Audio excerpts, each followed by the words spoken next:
Hello guys, welcome back for our new video tutorial. Last time, we have discussed about how to formulate a research title. I hope that you have already understand and learned how to do it. This is again your Sir Troy, and for our today's topic, we will be discussing on how to make the background of the study a part of the introduction.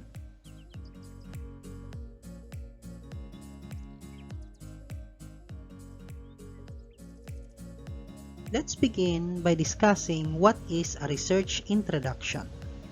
Introduction contains the major points and information that are actually covered in the research paper, like the background of the study, statement of the problem or objective of the study, significance of the study, and more.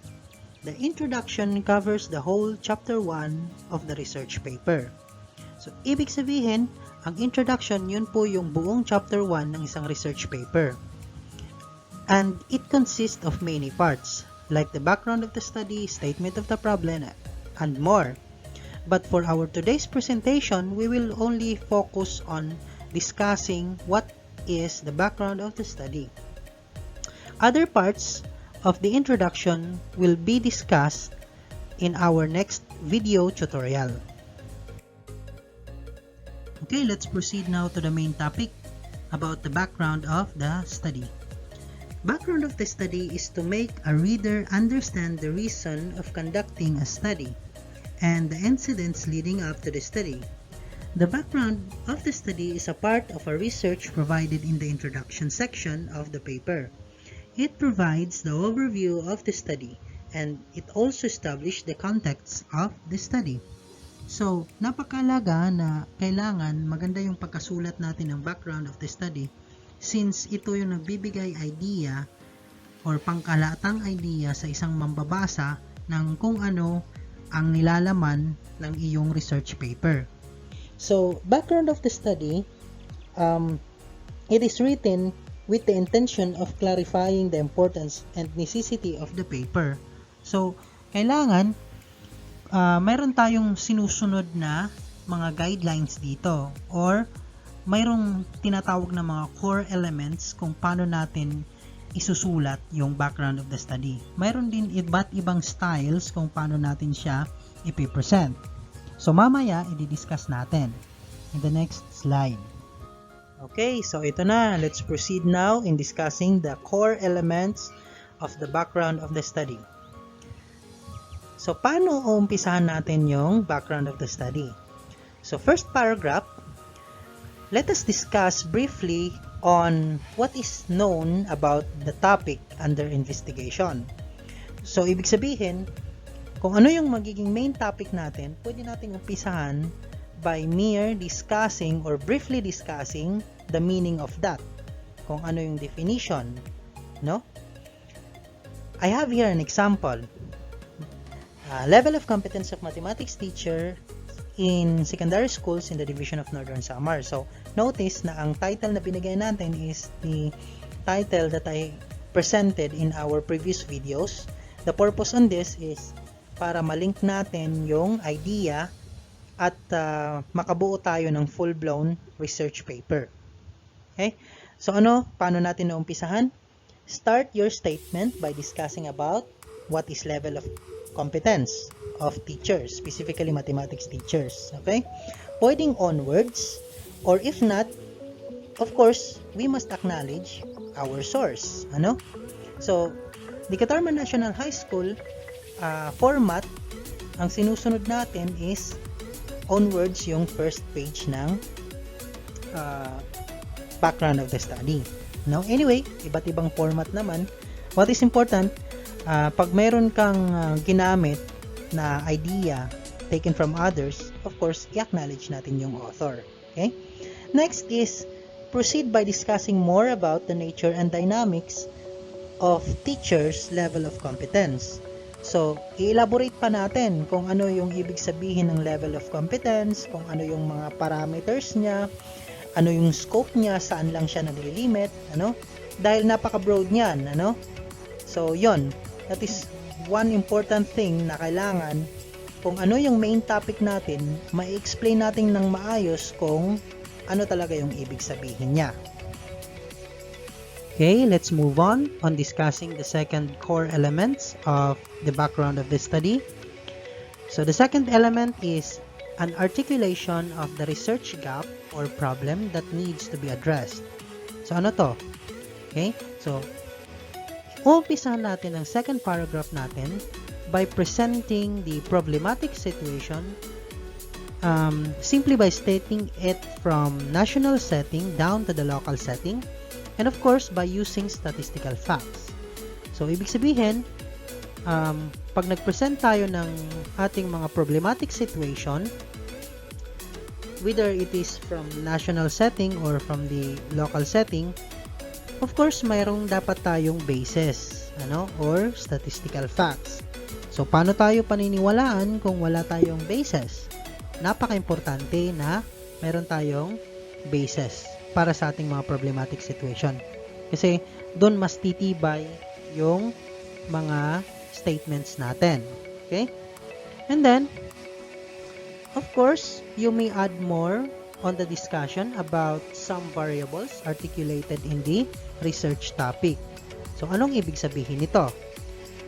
Halimbawa, balik tayo doon sa main example natin about level of competence. So, ang dependent variable natin or main topic natin is about level of competence. Now, that variable alone, maraming nag-exist na mga problematic situation dyan. Okay? And that is what I'm talking about here in the second paragraph ng slide na to. Presenting the problematic situation by stating it in the national setting down to the local setting. So, dyan pa lang sa variable na yan, or sa main topic na yan, marami na tayong pwedeng mahanap na problematic situation. Okay? And then, mas maganda kung magdadagdag pa tayo ng more discussion about other variables being articulated to this main variable, which is the level of competence. Okay? At ang example na binigay ko dito ay situational factors. Ano nga ba itong situational factors na to? This is considered as our independent variable, which influences the dependent variable. Okay? So, I am talking about variables. In our next videos, i-explain ko yan ng maigi para mas maintindihan natin. Okay, balik tayo dito sa sample. Okay. Paano natin gagawin yan? Let's say, for example, situational factors. Ibig sabihin yan, under nyan yung mga katulad ng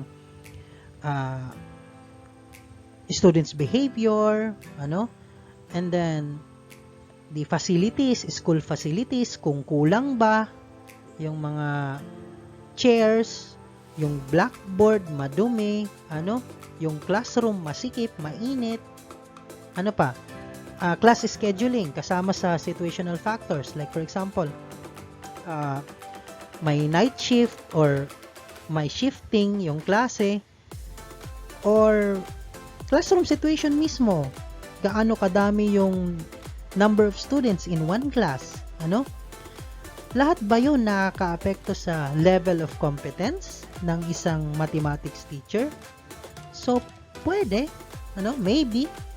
So, yun, hanap tayo ng mga problematic situation that explains all those what I have discussed or what I have presented. So, yun, napaka-importante.